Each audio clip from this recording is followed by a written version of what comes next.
वरुथिनी एकादशी कथा। नमस्कार मित्रांनो, आज आपण जाणून घेणार आहोत पवित्र वरुथिनी एकादशीची अद्भुत आणि प्रेरणादायी कथा। खूप वर्षांपूर्वी राजा मंधाता नावाचा एक धर्मशील आणि पराक्रमी राजा होता। तो आपल्या प्रजेवर खूप प्रेम करायचा आणि नेहमी धर्माच्या मार्गाने चालायचा।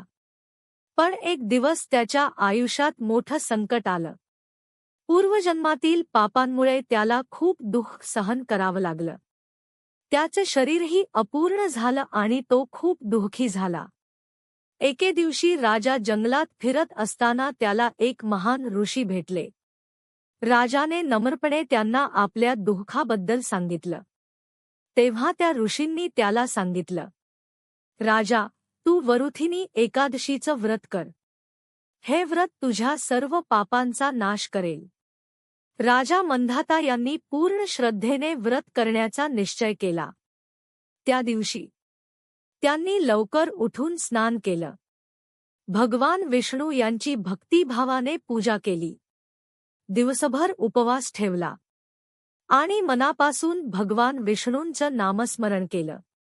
त्या व्रताच्या प्रभावामुळे एक चमत्कार घडला। राजाचे सर्व पाप नष्ट झाले। त्याला पुन्हा पूर्ण शरीर आणि आरोग्य मिळालं आणि त्याच्या आयुष्यात सुख, शांती आणि समृद्धी परत आली। मित्रांनो, या कथेवरून आपल्याला एक मोठा संदेश मिळतो।